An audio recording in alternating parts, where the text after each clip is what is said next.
Hope you're having a great day. It's great to be back after 8 days off social media. To be honest, the only thing I missed was my 1:30 lives. Because over the last couple of 9 years, I've become used to that. I've become used to connecting with y'all, seeing your comments, interacting with a lot of y'all, and the whole discipline of being able to share at 1:30. That's the only thing I missed.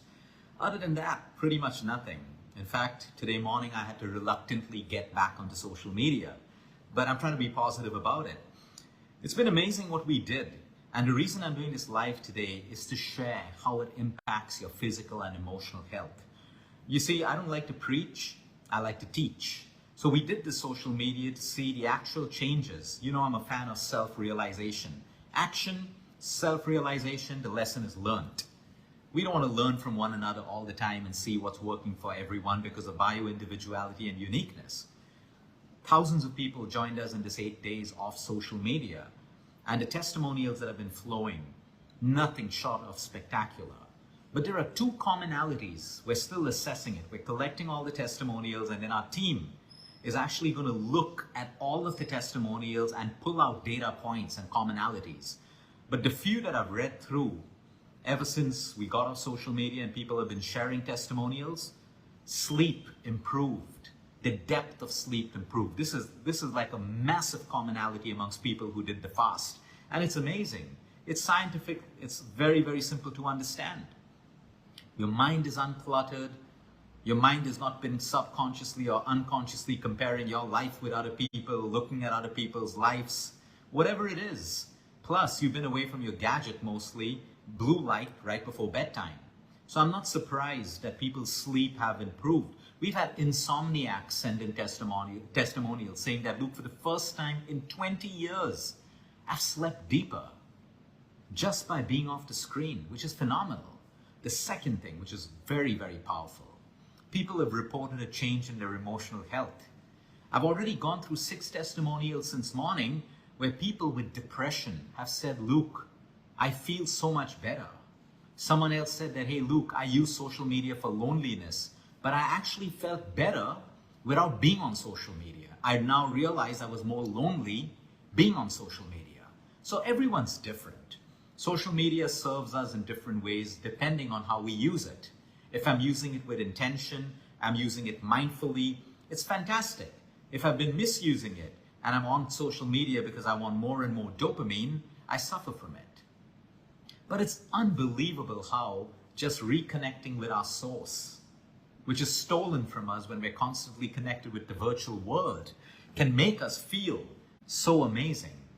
So what all did people do? Because we had a whole group going on Telegram with more than 400 people. It was a kind of support group where we were in touch with one another and trying to keep everyone inspired and motivated. You know, each one of us were accountable to one another, so it really worked. It made it easier. But what we realized is a lot of people said that, Luke, it wasn't difficult. It wasn't difficult. And that's beautiful. It wasn't really difficult for me as well because I use social media to educate. I don't really follow too many accounts. My account may show that, but some people get upset if you stop following them. But other than that, it wasn't difficult when people already had other stuff going on well for them. So people started spending more time in nature. I read a beautiful testimonial this morning where someone who used to love reading all of a sudden started reading more because social media had taken away that habit. And she said, I've just been reading all through. So when you had something to do, people spend more time in nature. People spend more time with their families. People started making plans. It's unbelievable how mindfulness can bring so much impact into our lives. And I can promise you out there, if social media is your problem, I'm not here to tell you you need to get off it completely. Do it once in a way, but start to limit it. Start to limit it. Don't think you can find true happiness and fulfillment in the virtual world. It's impossible. You can only find happiness and fulfillment within you and with real connections and real people. So be careful of this. Get back onto social media the right way, and a lot of you will want to continue. I know my goal is Friday evening to Monday morning, I'm off social media. For sure.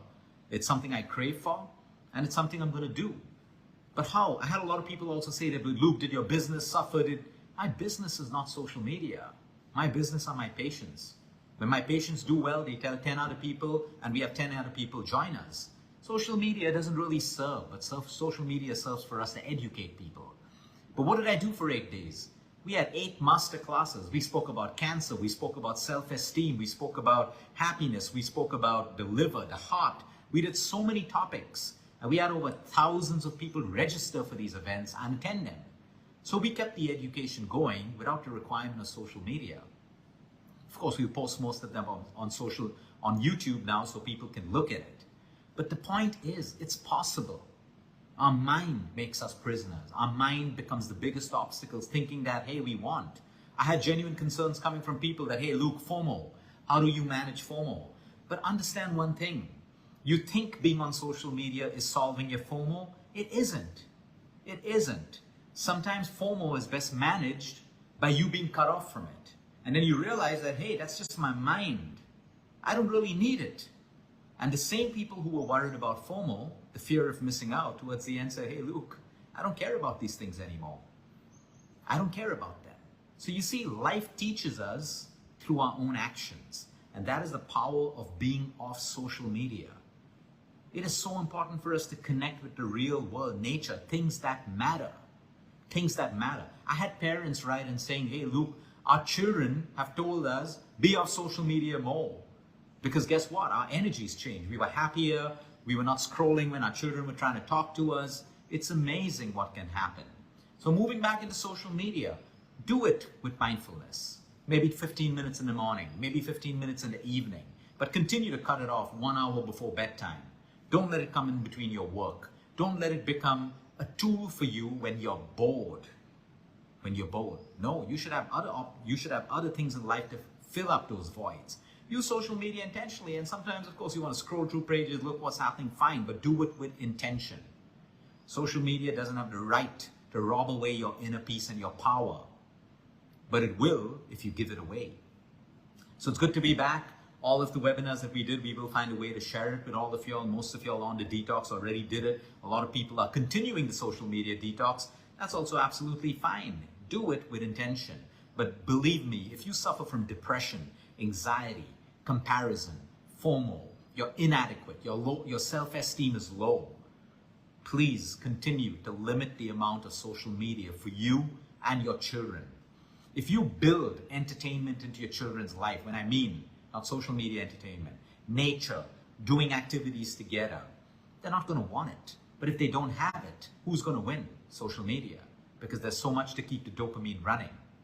Have a great day, everyone. Until next time, eat smart, move more, sleep right, breathe deep. And remember, you care is all about you.